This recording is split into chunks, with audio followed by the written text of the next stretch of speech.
Hi, everyone. Welcome to our third series on the Ajial podcast. This series is called Youth Perspectives in the Arabian Gulf, and it is brought to you in collaboration with the Arab Youth Climate Movement in Qatar, along with my colleague here, Nishad Shafi. And we're going to be discussing in this episode how can youth be involved in nature and climate decision making within the GCC. We will define what the GCC is in a couple of seconds. With me or with us is our guest, Rumaitha Al Busaidi from Oman, from Muscat, and she is the founder of WOMEX, a platform that teaches negotiation skills to Arab women. She's also the first female soccer analyst in the Arab world, and she's the youngest Omani woman to step foot on the South Pole. And she recently debuted her TED Talk on why women are more likely to be impacted and displaced by climate catastrophes, which had over 1 million views, I guess, and a lot more. Welcome, Rumaitha. Thank you so much for being here with us today. Just to introduce our audience, what is the GCC? The GCC stands for the Gulf Cooperation Council, and it's a regional intergovernmental political and economic union formed between the following countries: Bahrain, Kuwait, Oman, Qatar, Saudi Arabia, and the United Arab Emirates. 7 main objectives of the GCC. Number 1, economic and financial affairs. Number 2, commerce affairs, customs and communications, education and culture, social and health affairs, information and tourism, legislative and administrative affairs, but not an objective about the climate, which is why we are here today to discuss this. The purpose of today's episode is to discuss, would adding a climate objective reinforce and strengthen cooperation to tackle the climate crisis in the Arabian Gulf? Let's switch to our first segment, quick questions with quick answers. I'll ask Rumaitha, and then Nishad, if you like, you could also give your input after Rumaitha on each question. First question, from 1 to 10, how involved are Gulf youth in climate decision making? I'd say 5. Okay. Nishad? Well, I mean, you want to have a follow-up question to that? I mean, definitely, it's quite good to have Rumaitha with us today, one of the leading women in the Gulf region, I mean, working actively amongst the youth and other communities here. So, I mean, well, the answer definitely makes quite, understandable why it's 5, because it's a region which is growing up, and young people are understanding how important to have involvement of young people in government decision makings and why it is necessary. So yeah, wonderful answers. I mean, you can go on. Right. Second question, which one is more effective? Community-based action or government action? Specifically in the Gulf, I would say. Government action 100%. Okay. Nishad, what do you think? I mean, that's not an expected answer, because I feel most of the Gulf countries are rentier states. Much of the things are done by the government, the community. Of course, it comes with enormous wealth from the oil and gas industry. So, I mean, no doubt in that answer. All right. And third and last question for the first segment. How would you describe youth involvement in grassroots action in the Gulf with one word only?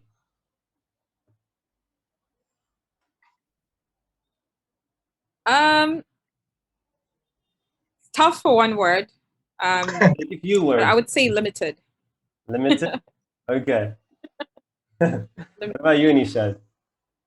Well, I mean, I would add limited plus learning. I mean, I've seen a lot of young people joining. Of course, the decision making is government. The government, ministries are like people filled with the young people. I mean, I see even Rumaitha also, sort of do a sort of, work with the ministry, also supporting through the, I think, the Oman Environmental Society, which is actively working within the government. So there is sort of connection. I think young people are evolving, learning. So it's like limited plus learning, and probably in 2-3 years when we call up Rumaitha, she would say, yeah, they are making decisions now. All right, perfect. Hopefully we'll be growing and ever developing. That would be something that I'm very optimistic with. But the main sentiment behind saying it's limited is because I really hope that there's more encouragement to get more youth involved. So that's the sentiment behind that answer. Yeah. 100%. Absolutely. All right, let's jump to our obvious question of today, the question of the episode. We know that GCC has 7 main objectives. Why do we still lack a climate objective? Do you think it's beneficial to include the climate objective within the GCC's agreement, or do you think it's better for them as individual countries to take their own actions? What do you think about adding a climate objective? So I would say it's quite challenging to kind of get all countries on board on the same level on what they think in terms of the climate. I mean, we have the example of, for instance, Saudi Arabia showing the sentiment that they are still developing. And this is a sentiment that I think a lot of developing countries are still, or global South countries are still struggling with. Like, we're emerging economies, we're developing countries, we still need to develop. You can't really restrict me from my carbon footprint in comparison to a developed country that has already done all the damage that they have done, and you're limiting me, and I'm the so. But I would say it's very important. Climate at the moment, and we see it as well, specifically in the UAE, how they are actually using climate diplomacy to actually further their agenda in terms of really bringing people together to really hit those targets for the Paris Agreement.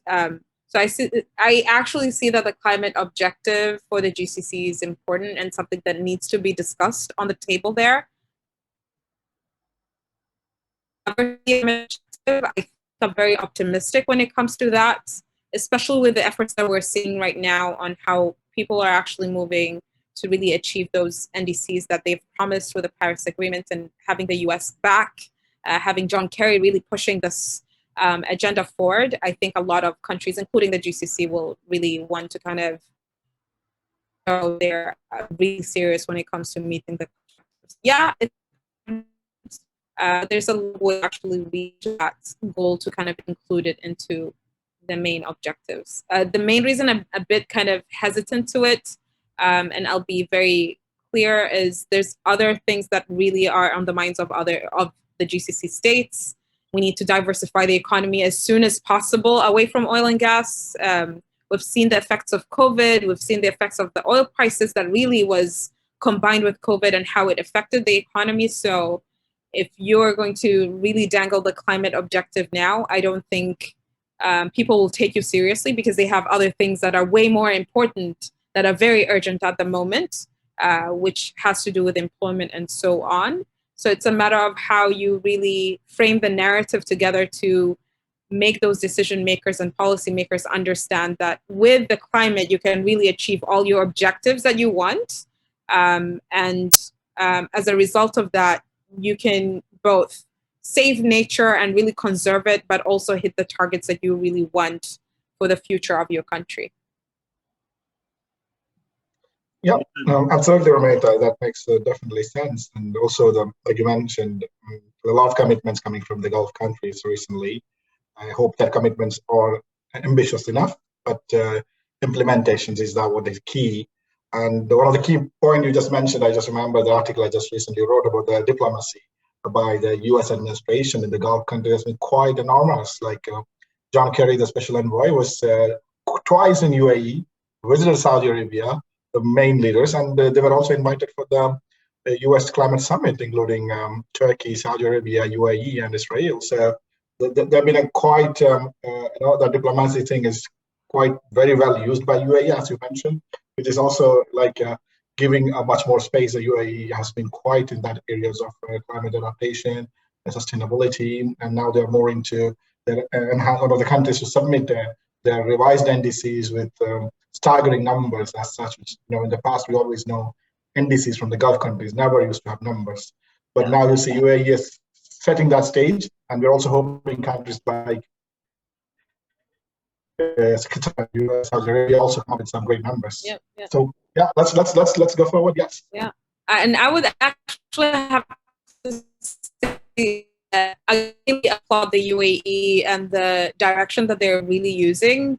I mean, it's not every day that you actually see a country utilizing something that a lot of people have really forgotten, and that's using climate to serve other objectives that you have, be it economical objectives, be it other objectives politically as well speaking, where they're actually really in touch with small island countries like Seychelles, like Maldives, Mauritius as well. You actually do see the like using that climate diplomacy as an open and like gate for them to kind of establish more cooperation and partnerships. And I think more and more countries should follow suit and kind of use climate diplomacy to the advantage of everyone involved. Exactly.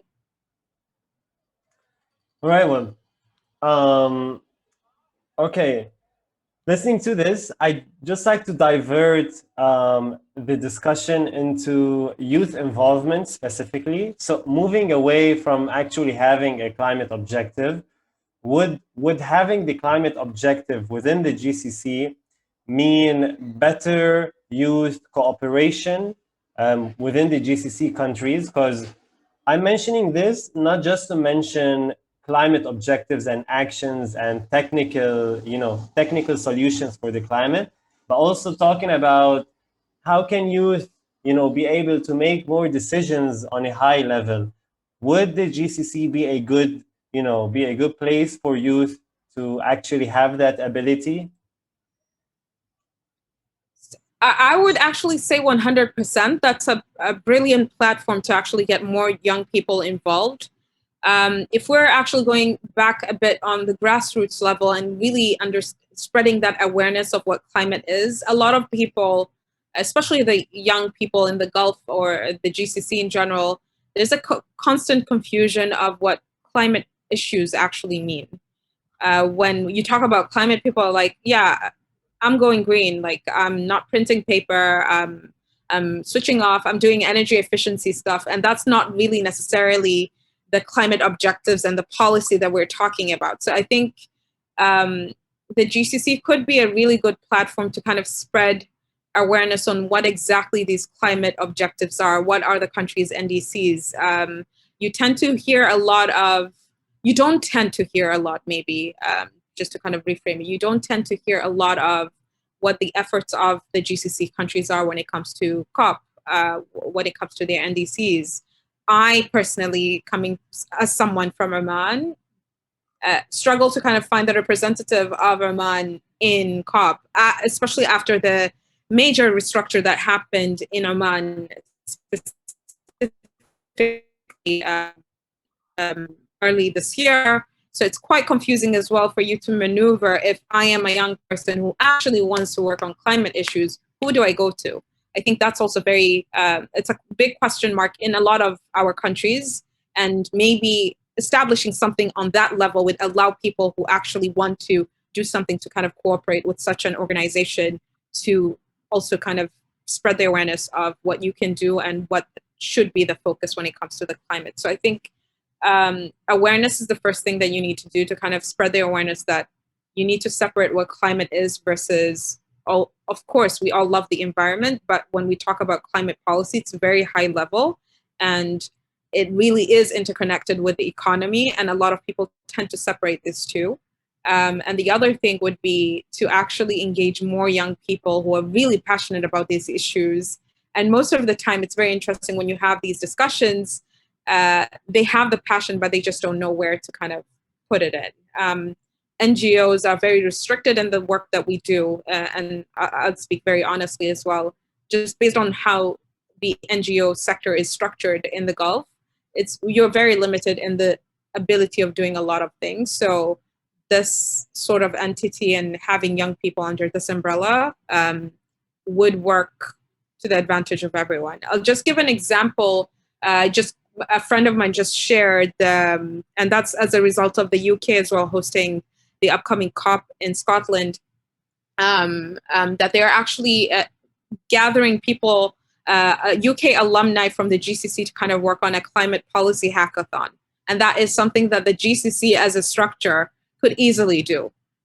People from their own homes could really work on climate policy suggestions as well that would really help in advising and recommending to the states as well on what they could do on a higher level. So yeah, those are ways, and avenues that I see that young people can really plug into and really work with as well when it comes to the structure of the GCC itself. I don't know. I'm sure Nishad has more to say about that.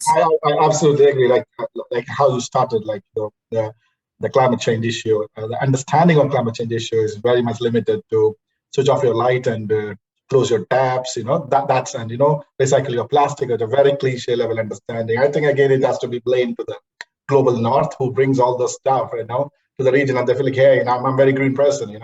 Not tend to understand the higher level of economics perspective, like you mentioned, Rumaitha, is absolutely something very critical. This understanding is that's the awareness we have to build here, where we have to say that there's a big level understanding where politics has to come in, where economy has to come in, and there is where the young people have to come and stand in between this.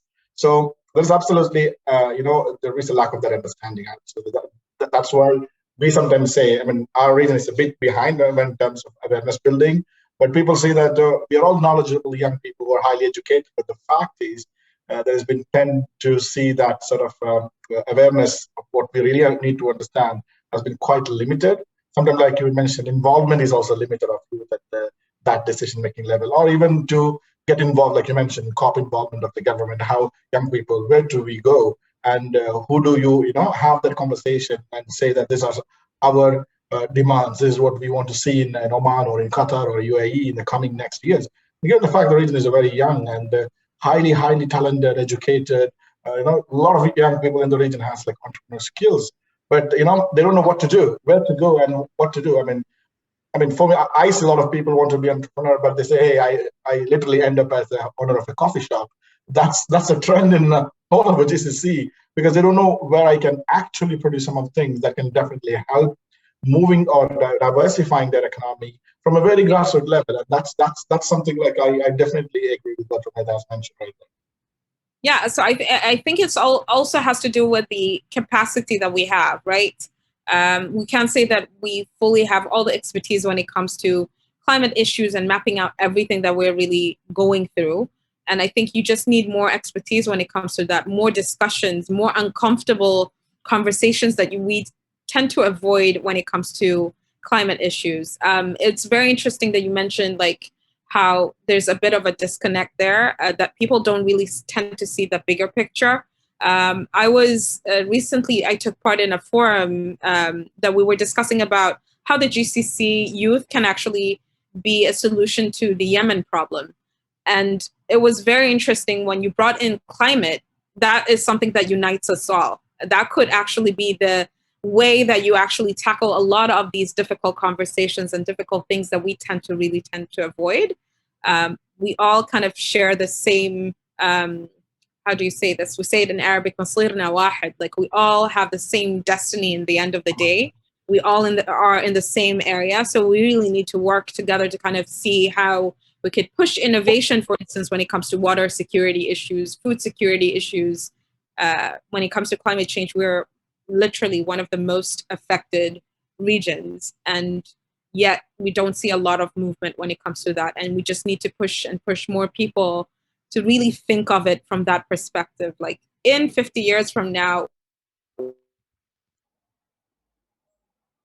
what would happen to our country? We're already suffering from like insane amount of heat at the moment. Like what? We recently had one of the highest temperatures in the shade, which is over 50 something.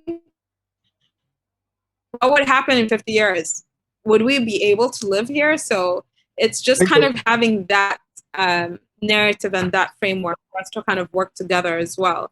And that actually unites us all. Like climate, I think, is the best way to unite everyone to work together on something that's so for the public good, Yeah, I'll stop there or I'll ramble forever. Let me just intervene here. So what I could summarize from what you're trying to explain is that having youth, like a board for youth on the GCC, should start as an initial step for raising awareness. But we went into this episode trying to see whether youth could have, political power in deciding on climate objectives within the GCC. Do you think that could be possible, or do you think there is a long way because of the political atmosphere within the GCC or should we just stick to, like awareness as a first step? I mean, awareness will always be there. You need to have awareness throughout, so whether it's just for a particular target group, which is we're talking about young people and policymakers, or the whole public needs to understand that climate issues are beyond what we're talking about on the very simple individualistic efforts of people doing things. That's not, and I mean, the biggest example is we saw the Gulf of Mexico go on fire, and people actually commented saying, what? And you want me to kind of stop using straws? It kind of shows that you really need a big collective policy and a lot of government action aided with the community to kind of do something, right? So I really agree that there is potential there. There's political power for young people, at least those who are really plugged in, and there is potential there. Like, I can guarantee you, in all of the agencies for environment in the GCC, the majority are young people just based on our demographic. So the young people are there. It's just a matter of empowering them to speak up or giving them the positions to speak up. And we've seen examples of, like, for instance, Oman, now we have a minister of youth. So we could utilize that capital power there. You could utilize the minister of youth in the UAE as well, and you have an entire climate envoy. So there are avenues that you could literally work on to get more young people who are plugged in, who know what's happening on the ground, who are really working on grassroots initiatives, and also on bigger strategy level impact as well for the countries to kind of have that political power. So you could do both. But for me, I think for the public, it's very important for us to kind of spread their awareness that once you spread that awareness, more and more people would actually want to be involved in the political aspect of things too. So that's where I'm coming from. I hope that covers your answers your question. Thank you, Rumaitha. Nisha, do you have any ending thoughts on the topic? And thank you, Rumaitha. Well, more than understanding, we have more questions. That's what it ends here. Like too many avenues to see what can be changing, and of course, the role of young people, like you mentioned, in the government organization. Yes, absolutely, there are a lot of young people within the ministry, but like you absolutely mentioned, are they given the power to make that decision? Because some of the young people are passionate about environment, studying environment engineering or masters in environment engineering, even a PhD, and they wouldn't be doing that decision-making roles. Absolutely, the political system is that way. But they're coming in the coming generation, that whole level of the top hierarchy moves on, and this people comes up, and definitely I see that change. But if you ask Ryan or maybe Rumaitha, the answer would be in the coming future, because at the moment, I don't see that leadership position. But yes, through NGOs or limited associations within the region, young people tend to voice their concerns, which is quite important as well, because that is also a sense of community and the larger, commitment of the youth for the community. And thank you, Rumaitha. That was like a super eye opener. And you yourself is an example of what you've been doing. So we didn't have a better person to explain those things. Thank you. Thank you. I really appreciated this quick chat. All right. Well, thanks a lot. Thank you, everyone, for watching this. Reminder, the purpose was to ask or start asking, where do youth in the Gulf want to be regarding, the agenda for the climate? Where do you want to be? Where do you want to make the decisions? Is the GCC Council, that destination? We'll ask those questions for other, councils around the Gulf in later episodes. Thank you both so much. And yeah, we will link any further information that our guest Rumaitha has or Nishad has. Thank you both so much. Thank you. Thank you for listening to this episode with Rumaitha and I. We hope that you enjoyed this episode. Let us know what you think in the comments section below. And remember that all the information and the guest's bio are linked in the blog post in the caption below. In next week's episode, we'll be discussing big green initiatives in the Gulf, such as the Saudi Green Initiative and the Middle East Green Initiative. So stay tuned for that. See you.